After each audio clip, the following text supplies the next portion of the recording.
ಆತ್ಮೀಯರೇ ನಮಸ್ಕಾರ. ಇವತ್ತು ನಾವು ಬಾಗಲಕೋಟೆ ಜಿಲ್ಲೆ ರಬಕವಿ ಬನಟ್ಟಿ ತಾಲೂಕಿನ ತೇರದಾಳ್ ಎಂಬ ಗ್ರಾಮ, ಈಗಿನ ನಗರ ಪ್ರದೇಶ, ಹೇಗೆ ಹುಟ್ಟಿಕೊಂಡಿತು ಅಥವಾ ತೇರದಾಳ್ ಅನ್ನುವ ಗ್ರಾಮದ ಹೆಸರು ಹೇಗೆ ಬಂದಿತ್ತು ಅದರ ಬಗ್ಗೆ ತಿಳಿದುಕೊಳ್ಳೋಣ. ಅಲ್ಲಮ ಪ್ರಭು ದೇವರ ಪರಮ ಪವಿತ್ರ ಸುಕ್ಷೇತ್ರವಾಗಿ ಆಧ್ಯಾತ್ಮಿಕ, ಶೈಕ್ಷಣಿಕ, ಸಾಂಸ್ಕೃತಿಕ, ನೇಕಾರಿಕೆ, ಕೃಷಿ, ವಾಣಿಜ್ಯ ಕ್ಷೇತ್ರಗಳಲ್ಲಿ ತನ್ನದೇ ಆದ ಕೊಡುಗೆಯನ್ನು ನೀಡುತ್ತಿದೆ. ಶ್ರೀ ಅಲ್ಲಮ ಪ್ರಭು ದೇವರ ಕ್ಷೇತ್ರಾಧಿಪತಿಗಳಾಗಿದ್ದು, ಹಿಂದೂ, ಮುಸ್ಲಿಂ, ಜೈನ್ ಎಲ್ಲ ಧರ್ಮದ ಎಲ್ಲ ವರ್ಗಗಳ ಜನರು ಶ್ರೀ ಅಲ್ಲಮ ಪ್ರಭುವಿನಲ್ಲಿ ಅಪಾರ ನಂಬಿಕೆ, ಭಕ್ತಿಯನ್ನು ಹೊಂದಿರುತ್ತಾರೆ. ಸ್ವತಂತ್ರ ಪೂರ್ವದಲ್ಲಿ ಸಾಂಗ್ಲಿ ಸಂಸ್ಥಾನದಲ್ಲಿ ತಾಲೂಕು ಕೇಂದ್ರವಾಗಿ ಮೆರೆದ ಪಟ್ಟಣ ಇದಾಗಿದೆ. ಇಲ್ಲಿ ನೂರಾರು ವರ್ಷಗಳ ಐತಿಹಾಸಿಕ ಕೆರೆ ಇದೆ. ತೇರದಾಳದ ವಿಧಾನಸೌಧ ಎಂಬಂತೆ ಇರುವ ಶತಸಂವತ್ಸರ ಪೂರೈಸಿರುವ 2 ಅಂತಸ್ತಿನ ಭವ್ಯವಾದ ನಯನ ಮನೋಹರ ಸರ್ಕಾರಿ ಕನ್ನಡ ಗಂಡು ಮಕ್ಕಳ ಮಾದರಿ ಶಾಲೆ ಕಟ್ಟಡ ಊರೊಳಗಿದೆ. ಈ ಶಾಲೆ 1893ರಲ್ಲಿ 15,000 ರೂಪಾಯಿಗಳ ವೆಚ್ಚದಲ್ಲಿ ನಿರ್ಮಾಣಗೊಂಡಿದೆ. ಬಿಳಿ ಮಿಶ್ರಿತ ಕೆಂಪು ಕಲ್ಲಿನಿಂದ ಕಟ್ಟಲ್ಪಟ್ಟಿದೆ. ಶಾಲೆಯ ಕೆಳಗೆ 16, ಮೇಲೆ 20 ಕಲ್ಲಿನ ದುಂಡನೆಯ ಕಂಬಗಳು ಬೃಹದಾಕಾರವಾಗಿವೆ. ಚಾಲುಕ್ಯ ದೊರೆ ವಿಕ್ರಮಾದಿತ್ಯನ ಮಾಂಡಲಿಕ ಕೊಂಕರಸನ ರಾಜಧಾನಿಯಾಗಿ ಮೆರೆದ ತೇರದಾಳ ನಗರದಲ್ಲಿ 500 ವರ್ಷಗಳಷ್ಟು ಹಳೆಯದಾದ ವಿರಕ್ತ ಮಠವಿದೆ. ಹೀಗೆ ನಾವು ನೋಡಬಹುದು.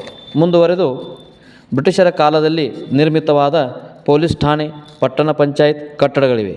ಅತ್ಯಾಕರ್ಷವಾದ ಗ್ರಾಮೀಣ ಆಯುರ್ವೇದ ಮಹಾವಿದ್ಯಾಲಯದ ಕಟ್ಟಡ ಮುಂದೆ ನಿಂತರೆ ಮೈಮರೆಯುವಂತಾಗುವುದು. ತೇರದಾಳದ ಇತಿಹಾಸವನ್ನು ನೋಡಬೇಕಾದರೆ ತೇರದಾಳ್ ಎಂಬ ಹೆಸರು ಹೇಗೆ ಬಂದಿತು, ಇದರ ಹಿಂದಿನ ಹೆಸರೇನು, ಇತಿಹಾಸವೇನು ಎಂಬ ಕುತೂಹಲ ಓದುಗರಿಗೆ ಆಗಬಹುದು. ಆದರೂ ತಿಳಿದಷ್ಟು ಮಟ್ಟಿಗೆ ಅಲ್ಲಲ್ಲಿ ಸಂಗ್ರಹಿಸಿ ಕೇಳಿ ತಿಳಿದು ತಮ್ಮ ಮುಂದೆ ಇಡಲು ಬಯಸುತ್ತೇನೆ.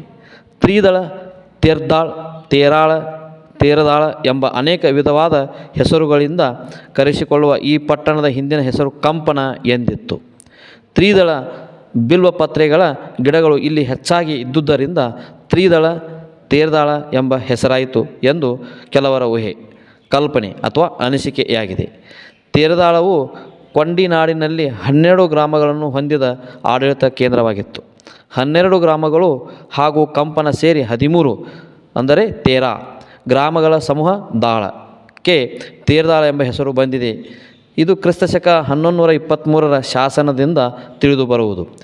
ಇದು ಕೊಂಡಿ ಮುಸಾಶಿರ ನಾಡಿನಲ್ಲಿ ಪ್ರಖ್ಯಾತವಾದ ವ್ಯಾಪಾರಿ ಕೇಂದ್ರವಾಗಿ ಗಿರಿದುರ್ಗಗಳಿಂದ, ಕೆರೆಬಾವಿಗಳಿಂದ, ಶ್ರೀಮಂತರಿಂದ, ಹಾಲು ಹೈನು ಸಂಪತ್ತಿನಿಂದ ಶೋಭಿಸುತ್ತಿತ್ತು ಎನ್ನುವುದಕ್ಕೆ ಈ ಕೆಳಗೆ ಹೇಳಿದ ಶಾಸನವೇ ಸಾಕ್ಷಿ.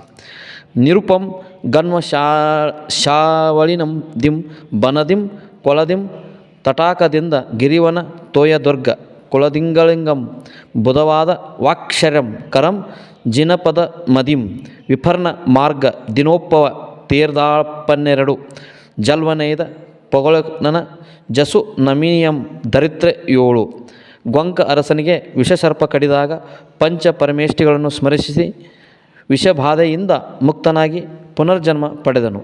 ಆಗ ಗೊಂಕ ಅರಸ ಜಿನಾಲಯವನ್ನು ಕ್ರಿಸ್ತಶಕ 1123ರಲ್ಲಿ ಕಟ್ಟಿಸಿದನು.